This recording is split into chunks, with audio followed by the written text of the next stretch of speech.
caça que ninguém queria. O riso ecoava atrás dela pela estrada de terra, como cães a morderem-lhe os calcanhares. Maisie continuou a andar. Não se virou. Não olhou para trás, para o aglomerado de aldeões reunidos à porta da Câmara Municipal, os seus rostos enrugados de diversão, as suas respirações a subirem em pequenas nuvens contra o ar frio da manhã. Ouviu cada palavra que disseram, cada uma delas. Os seus ouvidos eram sempre aguçados. Um presente cruel para alguém que passou a maior parte da sua vida a desejar poder ficar surda. 6 moedas de cobre. Foi o que ela pagou pela propriedade no extremo de Dunvale, onde a aldeia se esvaía na floresta, e a floresta parecia não querer nada com a civilização. 6 moedas de cobre, menos do que o custo de um bom pão na praça do mercado. O juiz olhou para ela como se ela tivesse perdido o juízo, e talvez tivesse, mas aceitou as moedas. Ele apertou a escritura na sua mão, com dedos manchados de tinta, e no momento em que o pergaminho tocou a sua palma, algo no seu peito acalmou-se, quieto e certo, como uma pedra a cair no fundo de um lago calmo. A casa, se é que se pode chamar assim, ficava no fim de um caminho estreito, sufocado por ervas daninhas congeladas. Inclinava-se ligeiramente para a esquerda, como se estivesse exausta de anos de existência. Metade das telhas do telhado estavam em falta. A porta pendia de uma única dobradiça de ferro, e as 2 janelas que davam para a estrada estavam cobertas de fuligem tão espessa que nenhuma luz passava por elas.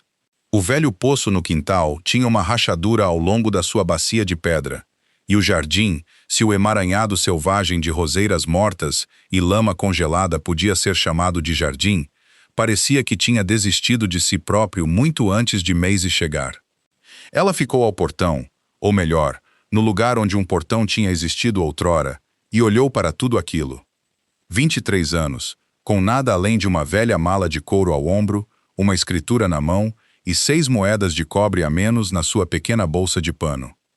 Ela expirou lentamente. O seu hálito transformou-se em névoa no ar de dezembro. Isto é meu, pensou ela. Seja o que for, é meu. Esse pensamento sozinho valia mais do que qualquer coisa que ela possuíra em anos.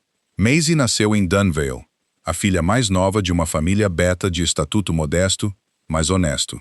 O seu pai era curtidor. A sua mãe mantinha um pequeno jardim de ervas e vendia remédios secos às mulheres da aldeia. Eles não eram ricos, mas eram calorosos. O tipo de família onde havia sempre fogo na lareira e sempre um lugar à mesa, mesmo quando a comida era escassa. Depois veio a praga. Não o tipo com feridas visíveis ou febres dramáticas. O tipo silencioso. O tipo que se instalava nos pulmões e demorava o seu tempo. Primeiro a sua mãe, depois o seu pai, depois a modesta casa, engolida pela dívida e vendida antes de Maisie terminar o seu luto. Ela tinha 18 anos. A família Coldwell acolheu-a, uma descrição generosa do que tinha sido essencialmente um arranjo de trabalho em troca de abrigo. A velha Bertha Coldwell e os seus 2 filhos deixaram claro desde a primeira noite que a presença de Maisie na sua casa era condicional. Ela cozinhava, limpava, remendava roupas e carregava água, e cuidava das cabras, e recebia em troca um canto da cozinha perto da lareira, um cobertor fino e refeições que eram sempre o que sobrava depois de a família ter terminado. Foi durante esses anos que veio a designação, o momento que cada jovem lobo de sangue temia e antecipava o surgimento do seu estatuto. Alguns recebiam a sua designação com cerimônia e celebração. Os betas juntavam os seus filhos e rezavam por sangue alfa, ou pelo menos por um estatuto beta sólido. Mesmo o gama era respeitável. Maisie acordou uma manhã de inverno e descobriu que o mundo cheirava diferente, mais aguçado, mais multifacetado. O frio parecia mais mordaz, o fogo mais quente. Cada sensação atingia um tom mais alto. Ela soube mesmo antes do ancião da aldeia confirmar com um breve exame e uma ainda mais breve expressão de simpatia. Ômega, em Dunvale. O Estatuto Ômega não era celebrado. Era gerido silenciosa e cuidadosamente como um problema que não se discute em boa companhia. Os ômegas eram considerados frágeis, imprevisíveis, sobrecarregados com uma sensibilidade que os tornava inadequados para liderança, trabalho ou qualquer papel que exigisse força consistente. As velhas histórias chamavam aos ômegas sagrados. A aldeia de Dunvale chamava-lhes inconvenientes. Os Coldwells deixaram-na ficar, mas os termos mudaram. E então, há 3 meses, o filho mais velho, um beta de considerável autoimportância e pouquíssima autoconsciência, fez-lhe uma oferta que não era realmente uma oferta. Uma cerimônia formal de designação, um laço. O seu estatuto assegurado, o seu agregado familiar expandido. Maisie recusou. O escândalo foi silencioso, mas completo. Na manhã seguinte, metade da aldeia acreditava que ela era imprudente. Na semana seguinte, os Coldwells pediram-lhe que encontrasse outros arranjos. No final do mês, ela encontrou a propriedade mais miserável, esquecida e sem desvendar, e pagou 6 moedas de cobre por ela. A porta exigia ambas as mãos e um ombro firme para a convencer a abrir. Lá dentro, o cheiro era de pedra fria e madeira velha, e algo por baixo de ambos. Um leve rasto de ervas secas, muito antigo, quase desaparecido, como a memória de alguém que outrora se importou com este lugar. Maisie ficou na única sala principal e virou-se lentamente. A lareira estava intacta. Essa foi a primeira coisa que ela notou, e ela notou-a com genuína gratidão porque tudo o resto era sombrio. O chão era de pedra, rachado em 2 lugares. As vigas estavam sólidas, apesar das telhas em falta. A estrutura, pensou ela, era sólida. Danificada, mas sólida. O tipo de dano que vem do descuido, não do colapso. O descuido pode ser corrigido, disse ela a si mesma. O colapso não pode. Ela pousou a sua mala ao lado da lareira e agachou-se para inspecionar a lareira. A chaminé estava limpa. Ela podia ver um quadrado pálido de céu cinzento de inverno acima. Ela meteu a mão na mala e tirou a sua pederneira, o seu pequeno batedor de ferro e um maço de isca seca que tinha recolhido ao longo da estrada. 20 minutos depois, um pequeno fogo respirou vida na lareira. Ainda não estava quente. A sala ainda estava amargamente fria. As frestas nas telhas enviavam finos fios de ar gelado para o espaço. Mas o fogo existia. Era dela. Ela alimentou-o cuidadosamente, adicionando um pedaço de madeira maior que tinha encontrado empilhado torto contra a parede exterior, a apodrecer numa ponta, mas seca no meio, ainda útil. Ela sentou-se no chão de pedra fria com as costas contra a parede da lareira e abriu a sua mala. Lá dentro, 2 pães duros, uma pequena fatia de queijo embrulhada em pano, um frasco de mel pelo qual trocara o seu segundo melhor chale antes de deixar a casa dos Coldwell, o livro de ervas da sua mãe com a lombada rachada, um rolo de corda, uma faca dobrável, uma panela pequena e, no fundo, embrulhado cuidadosamente num pedaço de linho velho, um maço de alecrim seco, a última coisa que restava do jardim da sua mãe. Ela segurou o alecrim por um momento. Ainda cheirava a alguma coisa, fraco, persistente, recusando-se a desaparecer completamente. Ela colocou-o na beira da lareira onde o calor o alcançaria. Lá fora, o vento movia-se através das roseiras mortas no quintal com um som baixo e seco. Através da parede rachada, ela podia ouvir os sons distantes de Dunvale, os sinos do mercado, o bater de uma carroça em paralelepípedos, o barulho comum de uma aldeia que já a tinha esquecido. Deixem-me esquecer, pensou ela. Ela estaria lá na primavera. Ela não dormiu bem nessa primeira noite. O frio era demasiado persistente e o chão demasiado implacável. E algures depois da meia-noite, uma secção de telha soltou-se e caiu no canto mais distante com um som como uma pequena explosão, deixando entrar um feixe de ar noturno e uma poeira de geada.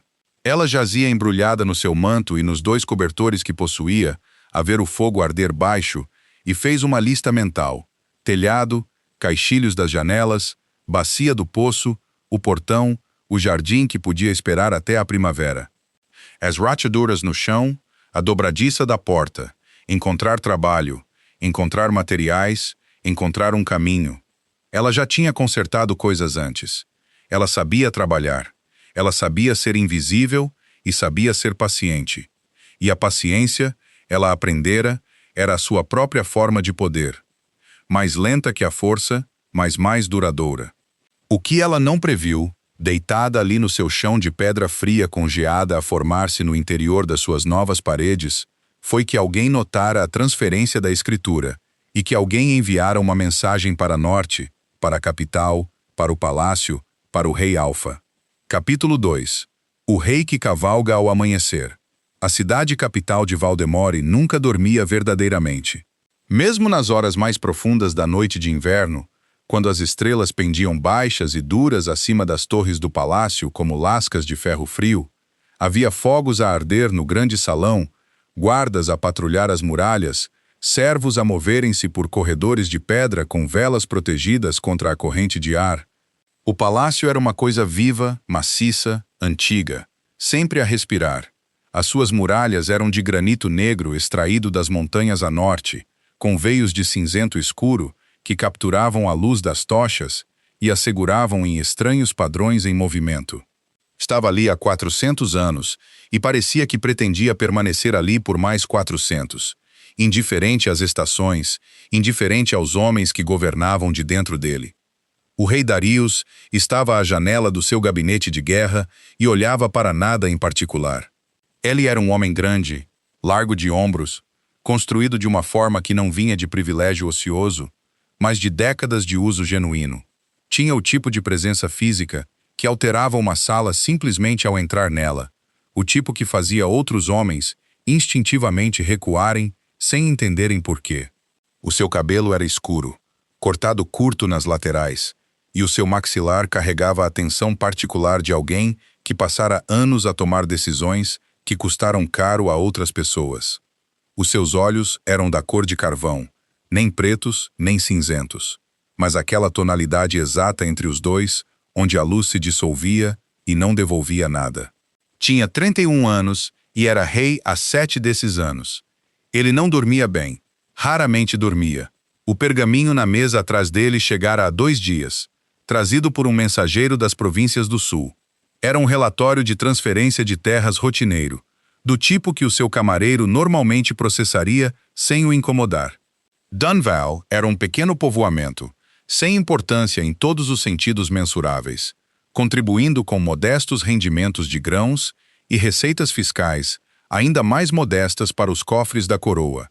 Mas o funcionário que arquivou a transferência notara algo incomum na margem, com uma escrita pequena e precisa. Propriedade transferida para uma Maisie de Dunvale. Designação ômega não registrada. 6 moedas de cobre. Escritura confirmada. Darius lera aquela nota de margem 4 vezes. Um ômega não registrado numa aldeia que, de acordo com os seus registros provinciais, tinha um ancião sentado com opiniões muito claras sobre o bem-estar dos ômegas. Opiniões que se alinhavam convenientemente com a tradição e inconvenientemente com as novas proteções que o seu conselho passara quase 2 anos a redigir em lei. Um ômega que comprara a propriedade sozinha por 6 moedas de cobre, o que sugeria que a propriedade era ou sem valor, ou que 6 moedas de cobre era tudo o que ela tinha.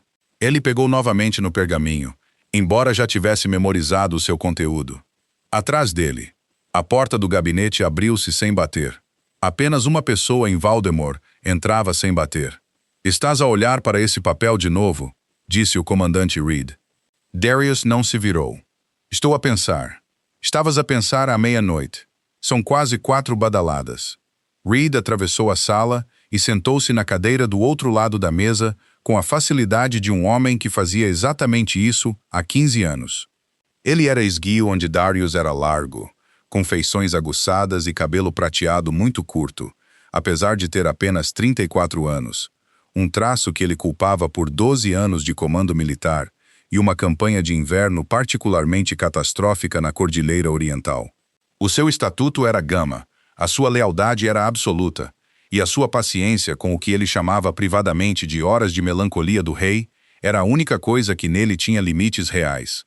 Ele olhou para o relatório do pergaminho. "Ela comprou a propriedade Harrow", disse Darius. "A que está vazia há 11 anos. Por 6 moedas de cobre. Por 6 moedas de cobre." Reed ficou quieto por um momento, o que era incomum o suficiente para Darius finalmente se virar para o olhar. A expressão do comandante era cuidadosamente neutra, o que significava que ele tinha uma opinião sobre a qual estava a decidir se a oferecia. Disse Darius. As leis de bem-estar ômega que o teu conselho aprovou no outono, começou Reed, tecnicamente exigem que qualquer ômega não registrado numa província da coroa seja avaliado dentro de 60 dias da identificação. O ancião de Dunvale arquivou este relatório, o que significa que o relógio está a contar. Estou ciente. Estás também ciente de que um avaliador real enviado a Dunvale causaria aproximadamente tanta perturbação como uma tocha acesa num celeiro de feno, e que o ancião de lá tem 3 primos no Conselho Consultivo Provincial que saberiam antes mesmo do cavalo do avaliador terminar a viagem. Darius pousou o pergaminho. É por isso que não estou a enviar um avaliador. Reed estudou-o. O que vais enviar? O silêncio esticou-se. Nada, disse Darius. Vou eu mesmo. Reed olhou para ele por um longo e plano momento. Depois ele levantou a mão e pressionou 2 dedos na ponte do nariz. Claro que vais. Saíram ao amanhecer, 6 deles no total, vestidos com a lã e couro simples de pequenos senhores provinciais em digressão. Sem insígnias reais, sem estandartes, sem armadura além da prática usada sob mantos de viagem. Era um engano que Darius usara antes na fronteira oriental e 2 vezes nos territórios montanhosos. E funcionava porque a maioria das pessoas via o que esperava ver.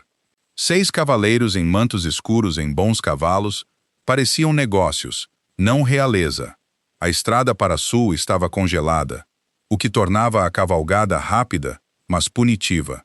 O hálito dos cavalos subia em grandes nuvens rodopiantes, e os carvalhos nus que ladeavam a estrada erguiam-se como sentinelas cinzentas na luz pálida da manhã.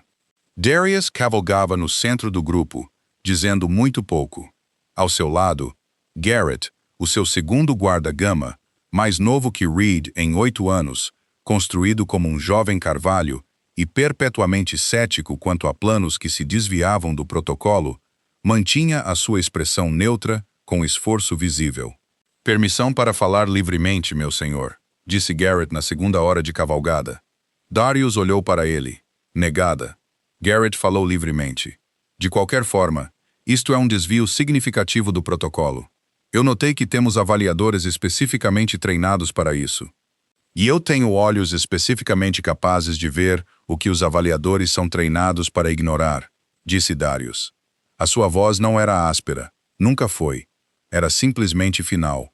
Como a última pedra colocada numa parede é final. Nada para discutir, nada para mover. O ancião de Dunvale é o ancião Croft. Croft passou 20 anos a gerir todos os ômegas nascidos naquela aldeia, de acordo com costumes que antecedem o reinado do meu avô. Tenho tentado há 2 anos mudar esses costumes por canais adequados, e os canais adequados deram-me 5 respostas adiadas numa carta particularmente insultuosa sobre tradição. Garrett não disse nada por um momento, depois. E tu achas que um ômega não registrado a viver numa casa em ruínas é a alavancagem que precisas? Darius não respondeu, o que Garrett aprendera que era a resposta. Chegaram a Dunvale na tarde do 3º dia. A aldeia era precisamente tão sem importância como os relatórios sugeriam. Um aglomerado de edifícios de pedra e madeira, dispostos em torno de uma praça de mercado, um moinho na curva do rio, um modesto salão que servia como local de reunião e escritório do magistrado. Fumaça subia das chaminés no ar frio e parado. Algumas crianças perseguiam-se entre as bancas do mercado, enquanto seus pais conduziam o comércio lento e cuidadoso de uma tarde de inverno. Darius estudou a aldeia da estrada sem parar. Depois Garrett, que fora encarregado de reconhecimento silencioso na noite anterior, através de uma conversa com um tratador de cavalos falador na estalagem de uma aldeia ao norte, inclinou-se e disse baixinho: A propriedade Harrow fica na extremidade sudeste, no fim da estrada após a Curtume. Ela está lá há pouco mais de 3 semanas. E a expressão de Garrett mudou para algo que não era exatamente desconforto, mas estava adjacente a ele. A aldeia acha a situação dela divertida, meu senhor. As palavras do tratador de cavalos, não as minhas. Darius não disse nada. Virou o seu cavalo em direção à estrada sudeste. Sentiu o cheiro da fumaça da madeira primeiro, limpo, cuidadoso, o fogo de alguém que estava a gerir o seu combustível deliberadamente, não a arder livremente. Depois, à medida que o caminho estreito surgia à vista, ele viu a casa em si. E apesar de 15 anos de disciplina militar, algo no seu peito registrou uma reação antes que a sua mente a acompanhasse. A estrutura era pobre. Não havia descrição caritativa que a tornasse de outra forma. Mas entre o estado que o relatório descrevera e o que ele via agora, 3 semanas fizeram uma diferença visível. A porta tinha sido pendurada novamente direita, em novas dobradiças de ferro. Ele podia ver o metal fresco da estrada. Os caixilhos das janelas tinham sido remendados com algo, pano ou madeira cortada, encaixados cuidadosamente contra o frio. O caminho para a porta tinha sido limpo do seu emaranhado de ervas daninhas mortas, e ao longo do lado esquerdo do quintal, alguém tinha virado a terra congelada numa longa e cuidadosa faixa. Ela já está a plantar, percebeu ele em dezembro. Ela está a preparar terra que não renderá até abril. Ele parou o seu cavalo à beira do caminho e então a porta abriu-se e ela saiu com um balde numa mão e uma expressão no rosto que sugeria que tinha um destino específico em mente e absolutamente nenhuma expectativa de encontrar 6 cavalos no seu quintal. Ela parou. Era esguia, não frágil. Corrigiu-se imediatamente, porque não havia nada de frágil na forma como ela estava de pé, mas esguia da forma que sugeria um corpo que tinha sido obrigado a trabalhar mais do que o que tinha sido alimentado. Cabelo escuro preso para trás de um rosto que era ao mesmo tempo mais jovem e mais velho do que ele esperava. Mais jovem nas suas feições, mais velho na sua expressão. Roupas práticas, bem remendadas, um vestido de lã cinzenta sob um manto pesado que tinha visto melhores épocas. Botas que tinham sido resolvidas pelo menos 2 vezes. Os seus olhos encontraram-no através da distância entre eles. Olhos castanhos, muito quietos. O tipo de quietude que não era calma, mas controlo. Alguém que aprendera a manter o seu rosto quieto, independentemente do que se movia por baixo dele. "Posso ajudar?" disse ela. A sua voz era calma, não com medo, não de forma deferente. Darius olhou para ela por um momento mais longo do que o educado. "Possivelmente. O meu nome é Darius. Cavalgamos muito tempo, e eu gostaria de falar consigo sobre esta propriedade, se estiver disposta." Algo moveu-se na sua expressão, não reconhecimento, não suspeita, mas uma atenção cuidadosa e mensuradora que o lembrou inesperadamente da forma como soldados experientes avaliam o terreno antes de se comprometerem com uma posição. Ela olhou para os 6 cavalos, para os 6 homens, para ele. "Tenho fogo", disse ela finalmente, "mas só tenho uma chávena." Não era um convite, era um facto que ela escolhera partilhar. Darius desmontou. Capítulo 3. O que o fogo revela. Ela deu-lhe a chávena. Era uma coisa simples. Barro cozido lascado na borda. O tipo de chávena que tinha caído uma vez e fora perdoada por isso. Ela encheu-a da pequena panela de ferro que mantinha perto da lareira e entregou-a sem cerimônia. Água morna infundida com alecrim seco e algo mais, algo vagamente amargo que ele não conseguia identificar imediatamente. Darius aceitou-a com ambas as mãos e não disse nada. Os seus homens tinham permanecido do lado de fora. Reed compreendera sem que lhe dissessem. Simplesmente desmontara, atara o seu cavalo a uma estaca de vedação que Maisie reparara recentemente com um pedaço de madeira recuperada e arranjara os outros num perímetro solto que parecia casual, e não era. Apenas Garrett demorou-se perto da porta, que permaneceu aberta uma mão de largura, deixando entrar uma fina lâmina de ar frio e mantendo a situação tecnicamente visível do lado de fora. A sala era pequena. O fogo era a coisa maior nela, e mesmo esse era modesto, cuidadosamente alimentado com porções deliberadas, construído para durar em vez de arder. O chão fora varrido de detritos. Ao longo da parede da esquerda, uma prateleira rústica fora construída a partir de 2 tábuas de madeira incompatíveis, equilibradas em suportes de ferro que pareciam ter sido recuperados de outro lugar. Na prateleira, o livro de ervas da sua mãe, um pequeno frasco, um pedaço de pano dobrado e o maço de alecrim seco, posicionado no centro da prateleira, com um cuidado que sugeria que importava mais do que a sua aparência justificava. Ela não se sentou. Ficou perto da lareira, com os braços cruzados, não em hostilidade, ele leu, mas na postura de alguém que estava com frio e usava o seu próprio corpo para reter o calor. Disseste que querias falar sobre a propriedade, disse ela. Eu disse, respondeu ele. Ele olhou à volta da sala lentamente, sem fazer esforço para disfarçar a avaliação. Fizeste um trabalho considerável em 3 semanas. Fiz o que foi necessário. As dobradiças da porta são de ferro novo. O ferreiro na estrada leste trocou-as por 2 dias de trabalho de reparação. O seu tom era factual, não defensivo. Ela estava a dizer-lhe como as coisas funcionavam ali, não a explicar-se. Os caixilhos das janelas são de pinho cortado da orla da floresta.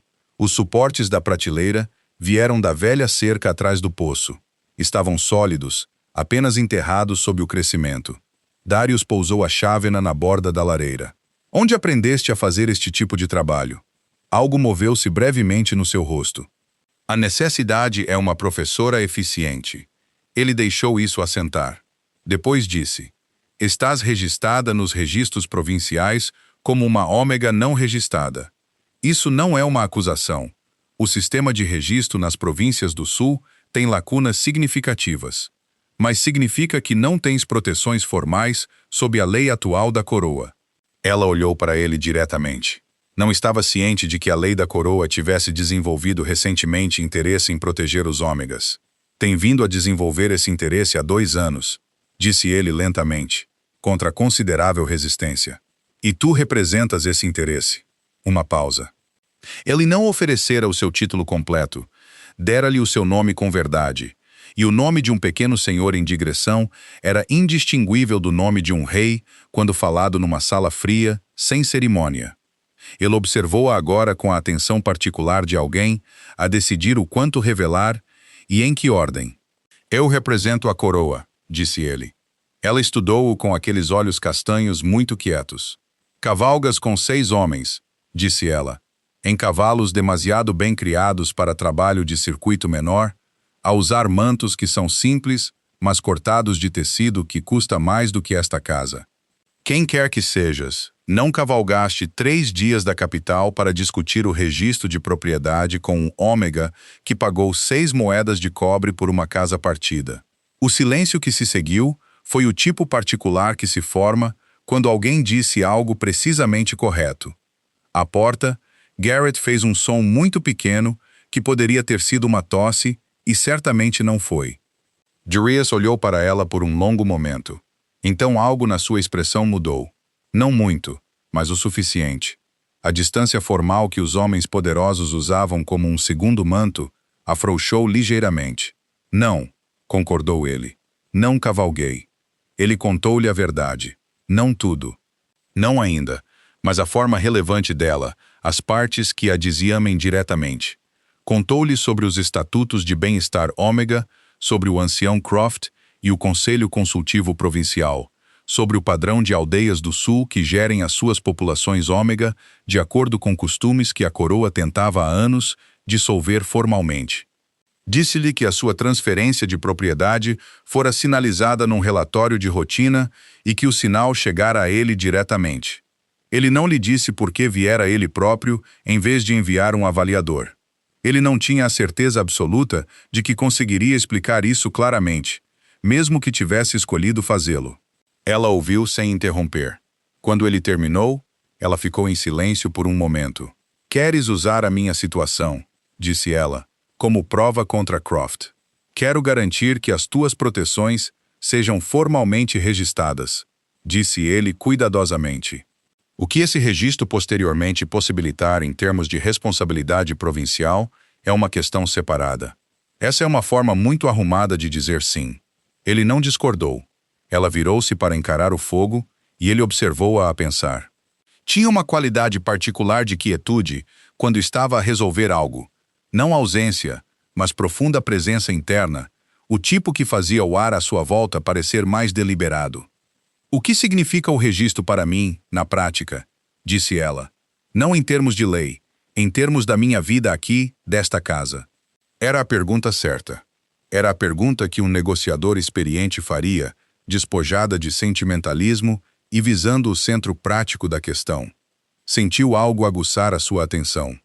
Significa que Croft não te pode aplicar o costume da aldeia sem supervisão da coroa, disse ele. Significa que não pode ser pressionada para um acordo de laço contra a tua vontade.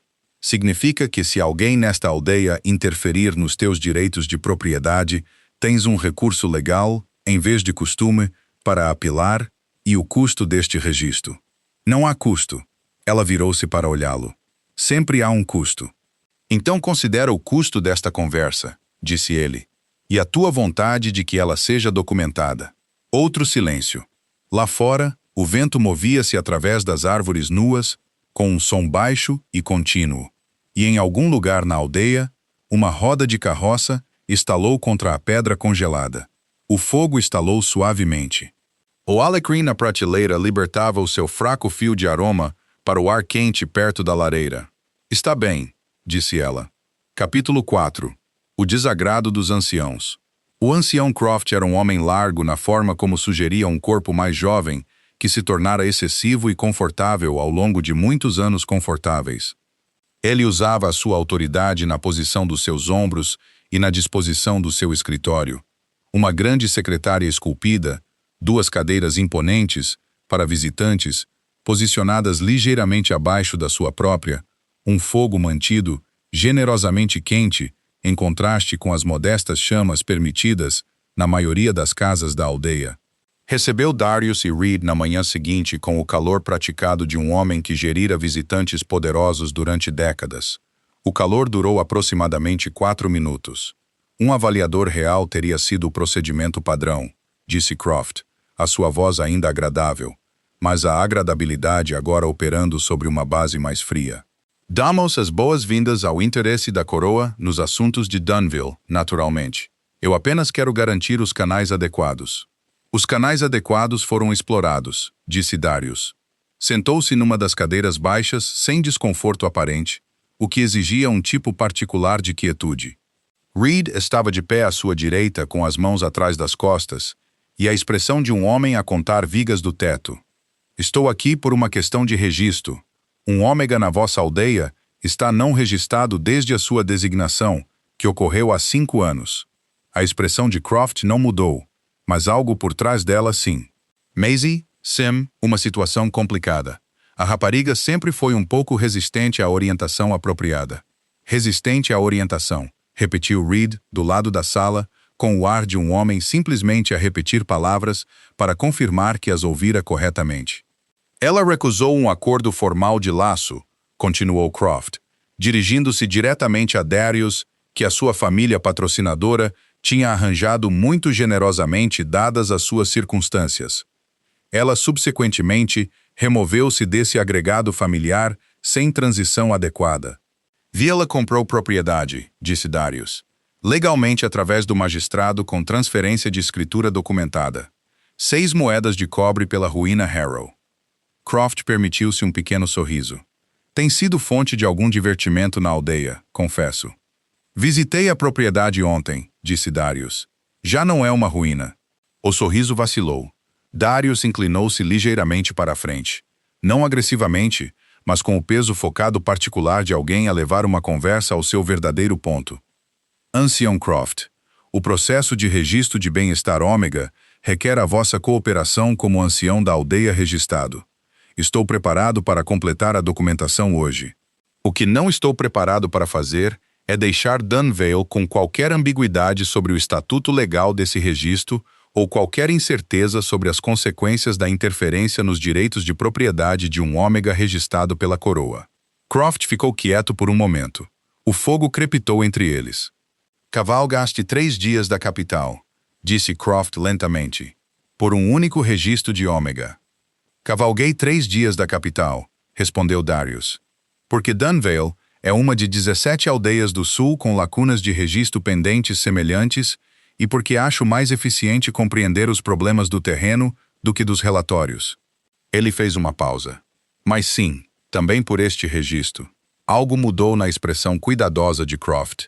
Uma recalibração, uma reavaliação de exatamente quem estava sentado na cadeira baixa à sua frente e o que essa presença realmente significava. Cumprirei plenamente o processo da coroa, disse Croft. Ele não disse isso calorosamente.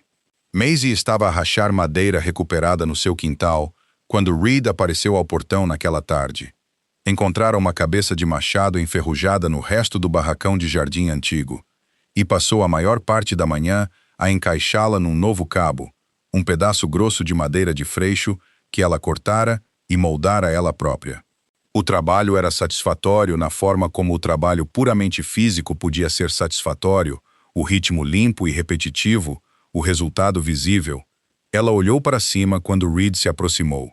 Era aquele com feições aguçadas e cabelo prateado. Ela catalogara todos os 6 homens nos primeiros 10 minutos da sua chegada. Esta era de maior patente. A forma como os outros se orientavam para ele, mesmo quando Darius não estava presente, dizia-lhe isso claramente. O registro foi concluído, disse Reed. Ele estendeu um pergaminho dobrado selado com cera escura. A tua cópia. Mantém-na num lugar seco. Ela pousou o machado e pegou no pergaminho. Ela olhou para o selo, uma marca que ela reconheceu, embora a tivesse visto apenas em avisos oficiais afixados na praça do mercado. O selo real. Ela olhou para Reed. Ele é realmente o rei, disse ela. Não era uma pergunta. A expressão de Reed era cuidadosamente neutra. Ele deu-te o seu nome verdadeiramente. Ele deu-me o primeiro nome. Ela olhou para o pergaminho novamente. Ele sentou-se no meu quarto e bebeu água de alecrim da minha única chávena. Ele já fez coisas mais estranhas a serviço de compreender corretamente uma situação. Reed fez uma pausa. Ele gostaria de falar contigo novamente, antes de partirmos para norte amanhã, se estiveres disposta. Ela ficou quieta por um momento. O vento movia-se através da terra virada da sua faixa de jardim preparada, trazendo o cheiro frio da terra de inverno e pinho da floresta além. Diz-lhe que ele sabe onde fica a casa, disse ela. Ela pegou no machado novamente. Reed olhou para ela por um momento com uma expressão difícil de ler com precisão, mas que continha algures nas suas camadas, o que poderia ser aprovação. Ele virou-se e caminhou de volta para a aldeia. Maisie partiu o pedaço seguinte de madeira claramente ao meio e empilhou ambas as metades contra a parede. Acima dela, o céu de inverno era o branco pálido e plano de um mundo que ainda não decidira o que se tornaria. Capítulo 5. O que cresce no inverno. Ele veio ao anoitecer. Maisie ouviu o único conjunto de cascos no caminho de terra batida e não olhou para cima da panela que estava a cuidar sobre o fogo. Passara a tarde a remendar as 2 piores frestas no telhado. Uma operação precária, envolvendo uma escada emprestada, a sua própria determinação considerável e uma quantidade de telhas de pinho cortadas. Tinha trocado 3 horas de trabalho de triagem de ervas para obter do carpinteiro a 2 ruas de distância. Os seus ombros doíam com a dor profunda particular do trabalho acima da cabeça sustentado demasiado tempo, e as suas mãos estavam vermelhas do frio. Ela tinha merecido o silêncio do seu fogo e pretendia mantê-lo. A porta estava aberta uma mão de largura. Ela acostumara-se a deixá-la assim durante as horas de luz do dia, achando o completo encerramento da pequena sala mais opressivo que o frio. Ela ouviu-o desmontar. Ela ouviu o silêncio específico de um homem a ficar num limiar e a escolher o seu momento. O telhado parece melhor, disse Darius da porta. Está melhor, disse ela. Entra ou fica lá fora. O fogo não chega à porta. Ele entrou. Ele deixara os outros para trás, ou a maioria deles. Ela suspeitava que Reed estava em algum lugar por perto, porque Reed parecia o tipo de homem que estava sempre em algum lugar por perto. Mas o próprio Darius vestia apenas o seu manto de viagem sobre lã escura simples. Nenhuma demonstração de estatuto, nenhuma cerimônia. Ele olhou para a luz do fogo da sua pequena sala como um homem grande que passara 3 dias numa estrada fria e estava cansado da forma particular que nada tinha a ver com o sono. Ele sentou-se no banco baixo perto da lareira sem ser convidado. Ela notou que ele deixara de esperar por convites. Não por arrogância, pensou ela, mas pelo reconhecimento de que ela não os estava a reter por hostilidade. Ela simplesmente não pensava em oferecer o que considerava óbvio. Croft vai cumprir, disse ele. O registro é válido. Deixei documentação com o magistrado, bem como a tua cópia, o que significa que qualquer desafio aos teus direitos de propriedade vai diretamente para o registro da coroa. Eu entendo o que o pergaminho significa, disse ela. Reed explicou-o. Então não vim explicar o pergaminho. Ela olhou para ele. Por que vieste? Ele ficou quieto por um momento. O fogo movia-se entre eles, lançando luz sobre o seu rosto, em padrões em movimento, e ela observou a fazer aquilo que notara no dia anterior. Aquela pesagem interna, a consideração do que dizer e do que reter, o trabalho particular de um homem que passara anos a ser cuidadoso com as palavras. Gostaria de entender, disse ele finalmente, o que estás a construir aqui. A pergunta surpreendeu-a, não pelo seu conteúdo. Já lhe tinham feito variações da mesma pergunta antes, geralmente com a implicação já embutida na pergunta, a sugestão de que o que ela estava a construir era tolo, inadequado, condenado. Mas a sua versão da pergunta não carregava qualquer conclusão embutida. Era genuinamente aberta. Ela olhou para a sua panela. Caldo de nabo e ervas secas. Simples, suficiente. Ela pensou em como responder. Algo que é meu, disse ela. Que não recebi da generosidade de ninguém, nem de nenhum arranjo de que não possa ser removida, porque alguém decide que os termos mudaram. Ela fez uma pausa. A casa está partida. Eu sei disso. Mas coisas partidas podem ser consertadas se a fundação for sólida. E a fundação aqui é sólida. Verifiquei-a antes de gastar as 6 moedas. Ele olhou para ela com uma atenção que não era casual. Avaliaste a fundação antes de comprar. Não sou sentimental em relação a propriedades. Do que é sentimental? A pergunta veio baixinho e aterrou com um peso inesperado. Ela sentiu-a como se sente uma mudança na pressão do ar. Não dolorosa, mas distinta, impossível de ignorar. Ela levantou a mão e tocou o maço de alecrim seco na prateleira, sem realmente querer. Ele notou. Ele notou tudo o que ela tinha vindo a entender. Não era a vigilância da suspeita, mas a atenção de alguém que aprendera que a verdade de uma situação vivia nos seus pequenos detalhes, em vez das suas resumos declarados. A minha mãe cultivava alecrim, disse ela, entre outras coisas. Ela tinha uma forma particular de o secar, pendurado de cabeça para baixo nas vigas da cozinha durante exatamente 3 semanas, não 2, não 4. Ela dizia que o tempo mudava a qualidade do aroma. Ela fez uma pausa. Este é o último do que ela cultivou. Tenho considerado se devo plantar mais na primavera. Por que considerar? Porque não ter a certeza? Ela olhou para ele. Porque plantar algo que pretendes manter significa acreditar que vais ficar, e eu ainda não me permiti acreditar nisso completamente. Ela disse-o claramente, sem autocomiseração, simplesmente como um facto sobre o seu próprio estado interior. É mais fácil consertar um telhado do que confiar que o telhado te abrigará durante anos. O silêncio que se seguiu não foi desconfortável. O fogo movia-se lá fora. As primeiras estrelas apareceram no céu escurecente acima da fresta nas telhas que ela ainda não alcançara. Planta-o, disse ele. Ela olhou para ele. O alecrim, disse ele. A sua voz era calma e certa e não carregava nenhuma da dúvida que ela esperara. Plantado na primavera, estarás aqui. Não era uma ordem. Não era uma previsão. Era algo que ela não conseguia categorizar imediatamente. A afirmação de uma pessoa que decidira algo e escolhera tornar essa decisão visível. Ela olhou para o fogo por um longo momento. Tu não sabes isso, disse ela. Não, concordou ele. Mas eu pretendo. Capítulo 6. O que estava escondido? Ele cavalgou para norte na manhã seguinte com os seus homens, e a aldeia de Dunvale voltou aos seus ritmos de inverno como se 6 cavalos e um rei nunca tivessem passado por ali. Mas as coisas tinham mudado nas pequenas e particulares formas que importam mais do que a agitação óbvia. O ancião Croft já não olhava para Maisie quando ela ia ao mercado. Não a pontual não reconhecimento social que ele praticara antes. O visível, deliberado desviar do olhar que comunicava a hierarquia, mas a genuína evitação de um homem a recalibrar a sua posição. O magistrado, quando ela passava pelo seu salão, acenava brevemente, cautelosamente, mas o aceno estava lá, e os filhos Coldwell que tinham feito questão 2 vezes de passar pela casa dela para observar a sua condição com teatralidade, pararam de passar. O inverno aprofundou-se.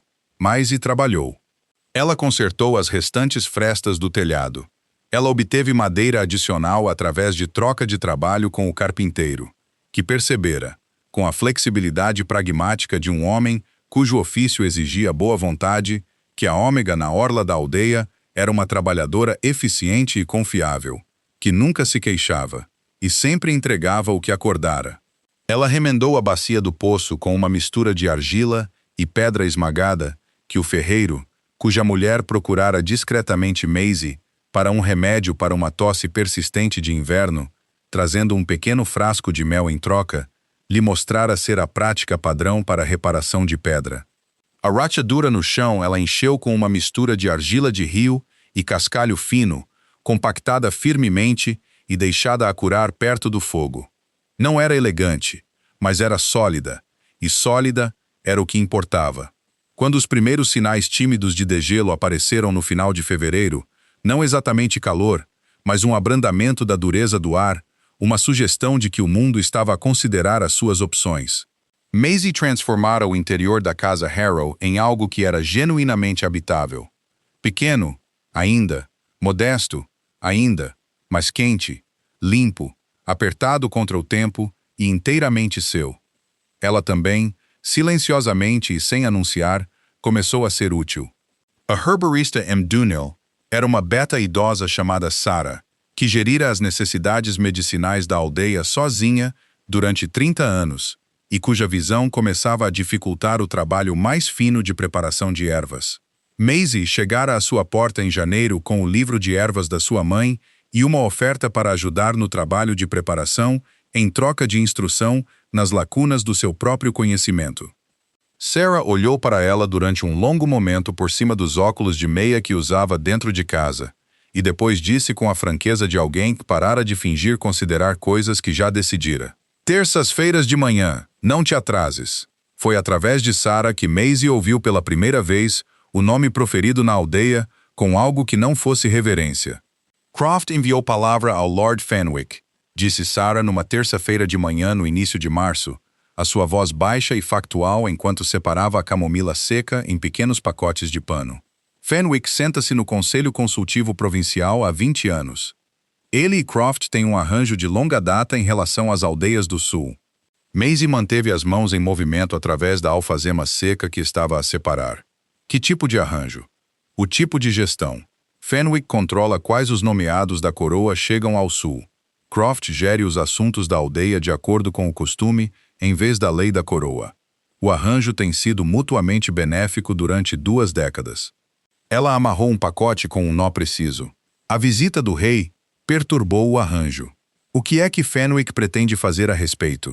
Sarah olhou para ela por cima dos óculos de meia, com uma expressão que não era exatamente aviso e não exatamente pena, mas continha elementos de ambos.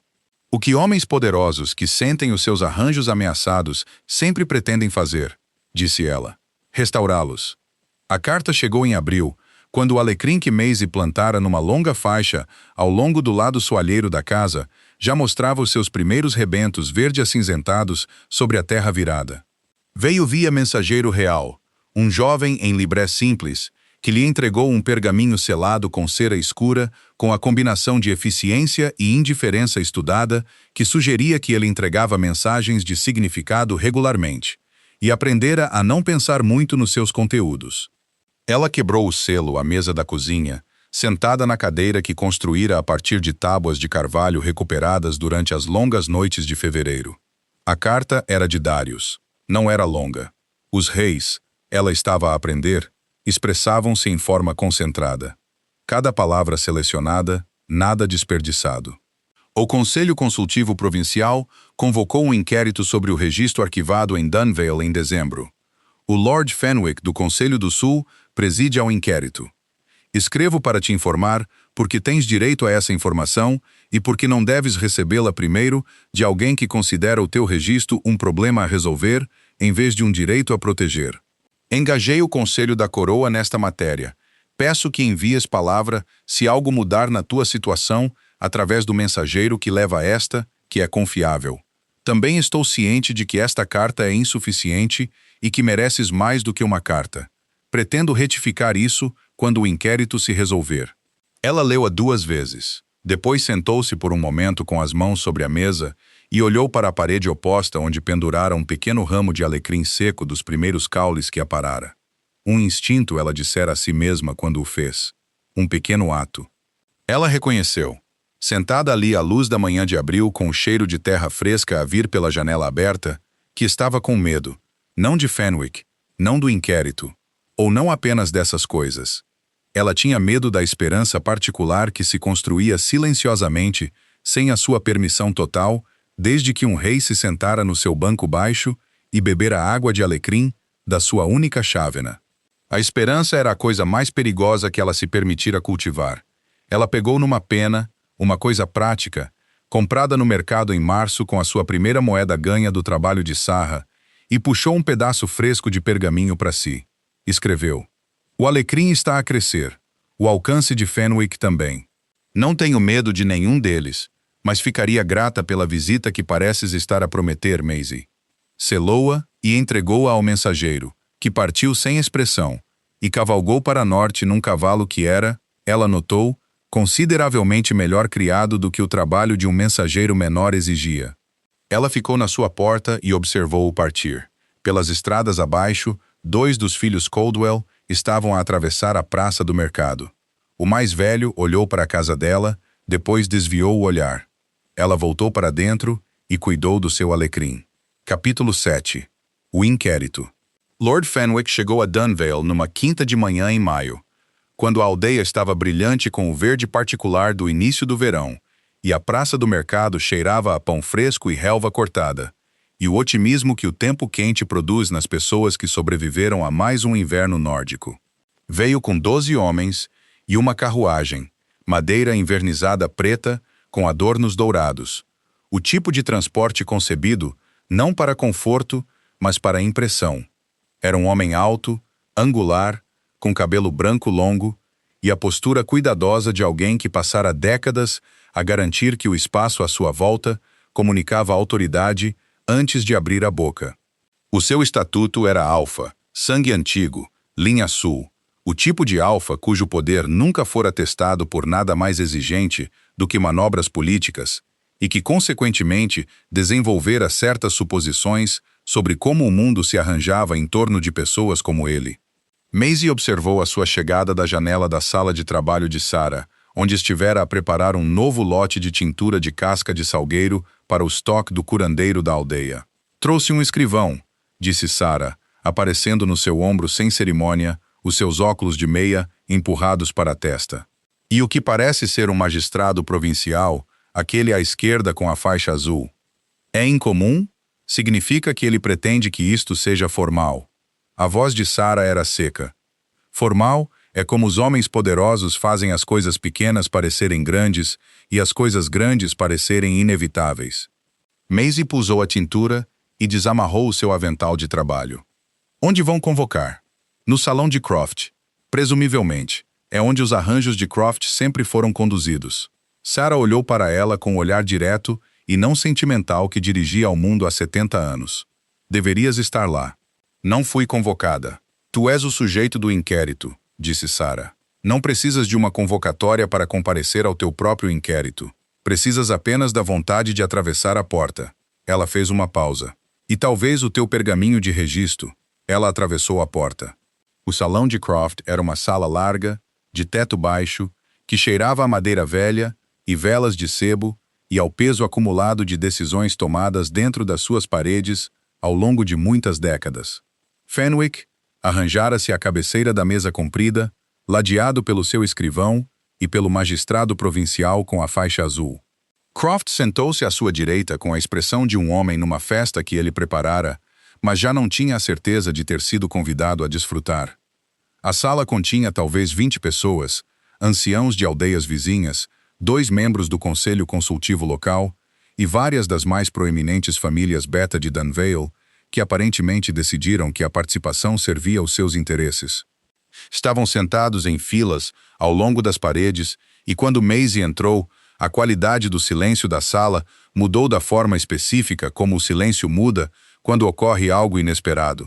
Ela caminhou até ao centro da sala e parou. Fenwick olhou para ela com a atenção suave e organizadora de um homem a catalogar um inconveniente. Tu és a Ômega em questão, disse ele. Não uma pergunta, um registro. Eu sou Maisie de Dunve, disse ela.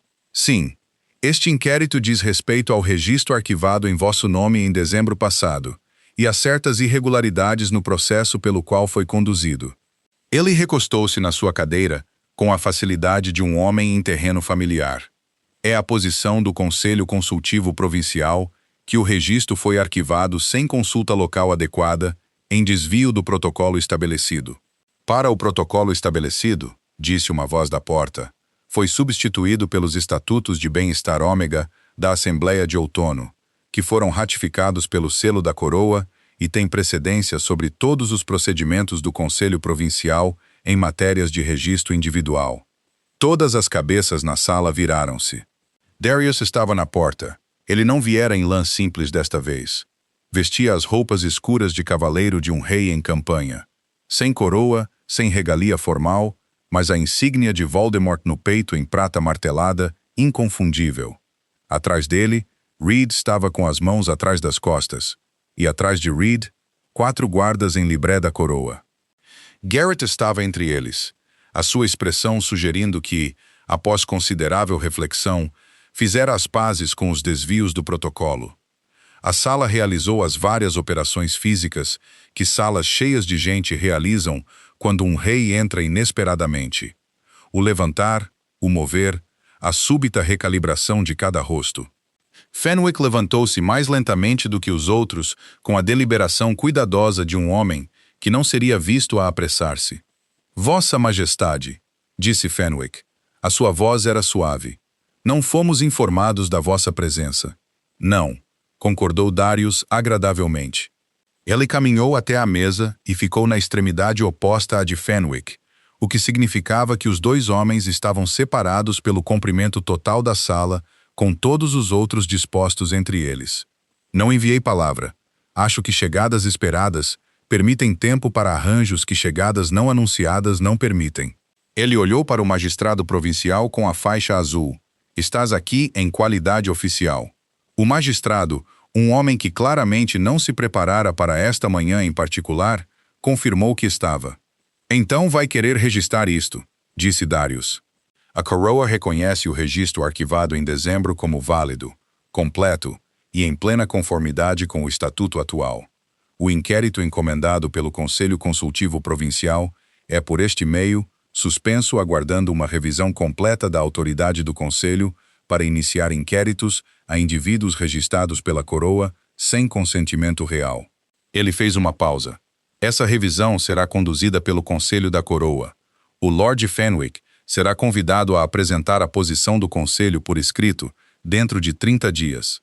A compostura cuidadosa de Fenwick não se quebrara, mas algo por trás dela sim. A forma como o gelo não racha de uma vez, mas desenvolve fissuras que tornam a ruptura eventual inevitável. Vossa Majestade, o Conselho tem historicamente mantido supervisão sobre os assuntos provinciais do Sul. Historicamente, disse Darius. Sim, estamos a discutir o presente. Ele olhou para Fenwick com a atenção plana e constante que Maisie vira pela primeira vez, dirigida a ela através de uma sala fria há 4 meses, e compreendera agora que não era a atenção de um homem que estava a decidir. Era a atenção de um homem que já decidira e simplesmente estava a tornar essa decisão visível. As aldeias do Sul são território da coroa. As pessoas nelas estão sob proteção da coroa. Essa proteção aplica-se independentemente da designação e aplica-se independentemente das preferências dos conselhos consultivos, cujos membros não foram revistos há 22 anos. Fenwick ficou quieto. Lord Fenwick, disse Darius. A sua voz não era desagradável. Era a voz de um homem a fechar uma porta. Estamos acabados aqui. Capítulo 8. O que resta?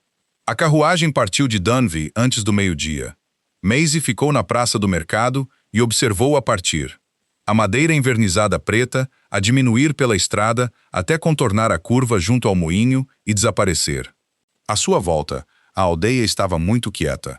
O silêncio particular de pessoas que tinham testemunhado algo e ainda estavam a decidir o que significava. Sarah apareceu ao seu lado, mãos cruzadas sobre o avental. Bem, disse a velha. Bem, concordou Maisie. Ele encontrou-a no jardim 1 hora depois. Ela estava de joelhos na terra virada ao lado da fila de alecrim, a tirar as ervas daninhas precoces que vêm em maio com a mesma persistência alegre de tudo o resto que cresce em terra quente. Ela ouviu-a vir. Os seus passos eram distintos, mais pesados que a maioria, medidos, e não o fizeram parar o que ela estava a fazer. Ela agachou-se ao lado dela, o que não era o que ela esperava. Um rei agachado num jardim de cozinha na terra de maio, a sua insígnia formal ainda no peito, a tirar uma erva daninha ao lado da sua fila de alecrim, com a facilidade factual de alguém que fizera exatamente isso. Ela olhou para ele. Poderias ter enviado o conselho da coroa, disse ela. Eu podia. Read Garrett uma carta. Eu podia ter enviado qualquer uma dessas coisas. Ele afastou a erva e olhou para o alecrim, a longa fila verde acinzentada dele, já espessa com o crescimento da primavera, fragrante no ar quente do meio-dia. Plantaste muito. Decidi acreditar que ficaria. Ele olhou para ela então, e a qualidade da sua atenção era diferente de todas as versões anteriores dela que ela encontrara. Não a avaliação de um rei a ler uma situação, não o peso focado de um homem a escolher o que revelar. Mais simples do que essas coisas, mais direto. Gostaria que ficasses, disse ele, não em Dunvale. Iola sentou-se para trás sobre os calcanhares e olhou para ele firmemente. Tens de dizer claramente o que queres dizer. Quero dizer que cavalguei 3 dias em dezembro porque um relatório mencionou um ômega não registrado e disse a mim mesmo que era sobre os estatutos e as aldeias do sul e Croft e Fenwick. Tudo o que era verdade. Nenhuma das quais era a única razão. Ele fez uma pausa. Quero dizer que li a tua carta mais vezes do que é profissionalmente razoável. Quero dizer que gostaria de te dar algo que é teu e que não pode ser tirado. Não um documento, não uma proteção, mas uma escolha real com informação completa. Ela sustentou o seu olhar. Estou a perguntar se estarias disposta a vir a Valdemar, não como uma súbdita que requer proteção, mas como alguém que quer o conhecer melhor, em condições que não são uma casa partida no inverno. O jardim estava quente e quieto à volta deles. O alecrim cheirava a sol e à cozinha da sua mãe, e a tudo o que ela estivera lenta e cuidadosamente a construir, sem se permitir nomeá-lo. Eu tenho uma casa, disse ela. Eu sei. Eu tenho trabalho com Sarah. Eu tenho um jardim. Eu tenho rachaduras no chão que ainda não terminei de reparar. Tudo isso pode ser arranjado, disse ele. A casa vai ficar. Sarah está ciente. Falei com ela esta manhã e ela expressou a sua opinião com bastante detalhe, que te relatarei na íntegra se quiseres. Mas o resumo é que ela considera que és capaz de tomar as tuas próprias decisões e ela tem as terças-feiras cobertas. Maisie olhou para ele por um longo momento. Então lentamente algo na sua expressão moveu-se. Não a quebrar, mas a abrir, como a terra virada se abrira em abril para deixar passar os primeiros rebentos. Precisarei de terminar primeiro as rachaduras no chão, disse ela. A sua expiração foi calma e completa. O som de um homem a libertar algo que não admitira que estava a segurar. Leva o tempo que precisares, disse ele. Epílogo. 1 ano depois. As rachaduras no chão foram terminadas no final de maio. Ela chegou a Valdemar em junho com a sua mala de couro, o livro de ervas da sua mãe e um maço de alecrim cortado embrulhado em pano úmido para a viagem. Reed recebeu-a ao portão do palácio com a expressão de um homem que estivera silenciosamente correto sobre algo durante vários meses, e era demasiado profissional para o dizer. Garrett carregou a sua mala para dentro sem ser convidado, o que ela suspeitava ser o mais próximo que ele oferecia a alguém de boas-vindas. O palácio era enorme e frio nas suas pedras, e cheio de pessoas que a observavam com variadas combinações de curiosidade, cálculo e avaliação. Ela deixou que observassem. Ela já fora observada antes. Pediu um espaço de jardim na primeira semana. Recebeu uma longa faixa virada a sul ao longo da parede do pátio interior, atualmente sem nada útil a crescer. Agradeceu ao chefe dos jardineiros com o calor prático preciso que dava às pessoas que a ajudavam a realizar coisas, e plantou alecrim ao longo de toda a extensão antes de desembalar o resto da sua mala. Os meses que se seguiram não foram simples. As cortes não eram simples. A política de um palácio não era simples. E as expectativas colocadas numa mulher na posição de Maisie indefinida, sem precedentes. A ômega não registrada de Dunville, que chegara com um livro de ervas e a atenção do rei, eram complicadas de maneiras que ela antecipara e outras que não. Havia famílias nobres com opiniões. Havia conselheiros com perguntas. Havia mulheres de alta posição que a olhavam com a expressão particular de pessoas a medir algo contra um padrão do qual ela não fora informada. Ela consertou o que podia ser consertado. Ela manteve a sua posição sobre o que não podia ser movido. Ela descobriu gradualmente que o palácio tinha a sua própria versão do pequeno trabalho útil que ela sempre fizera. Sarah escrevera uma carta de apresentação ao curandeiro do palácio, uma beta enérgica chamada Oswin, que tinha 30 anos de conhecimento prático e uma pronunciada falta de paciência para a política e um profundo respeito por quem pudesse preparar corretamente uma tintura de casca de salgueiro. E ela encontrou seu pé da forma como sempre o encontrara, através da acumulação paciente de pequenas coisas feitas bem. Darius não era fácil, mas era honesto. Era paciente nas formas que importavam e impaciente em formas que eram ocasionalmente frustrantes e sempre compreensíveis, uma vez que ela entendia o que os impelia. Ele era, ela descobriu, ao longo de muitos meses de cuidadosa revelação mútua, um homem que passara 7 anos a tomar decisões que custaram caro a outras pessoas e carregara o peso disso sem queixa e sem companhia, e que estava profundamente incerto, nos lugares privados que raramente mostrava a ninguém se estava a fazer alguma coisa corretamente.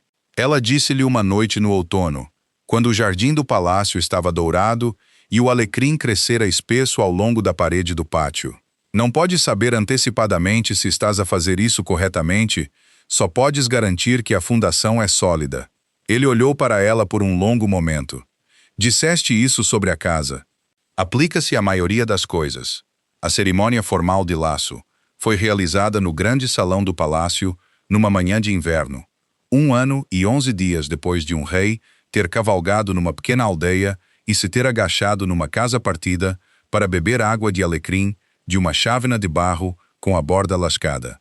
Foi assistida por toda a corte, 2 conselhos provinciais, uma delegação dos territórios orientais e uma anciã herborista de Dunvale, que insistira em chegar 3 dias mais cedo, e passara esses 3 dias em conversação franca com a curandeira do palácio, que aparentemente resultara numa revisão significativa de todo o protocolo de fornecimento medicinal do palácio.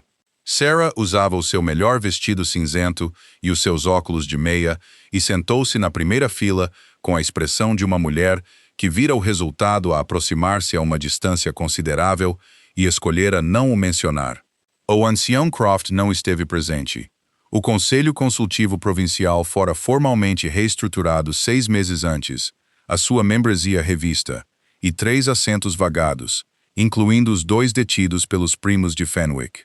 O próprio Lord Fenwick retirara-se para a sua propriedade rural com os seus arranjos completamente dissolvidos, onde, segundo consta, estava a escrever uma memória que ninguém na capital antecipava ler. A casa Harrow em Dunvale não foi vendida. Maisie fora explícita sobre isso. O magistrado tinha a escritura. A casa ficava na orla da aldeia, onde a estrada se tornava floresta, vazia, mas mantida. Uma mulher local pagava uma pequena quantia trimestral da conta da coroa para manter o fogo aceso e o telhado sólido. Se isto era sentimentalismo ou pragmatismo, era uma questão que Maisie se recusava a responder quando lhe perguntavam. Ela sabia que a fundação era sólida. Isso era suficiente. No jardim do palácio, através de todas as estações que se seguiram, o alecrim cresceu. Não o último de nada. Não uma memória guardada na beira da perda, simplesmente uma coisa viva, cuidada e permanente, plantada por uma mulher que decidira acreditar que ficaria e estivera certa.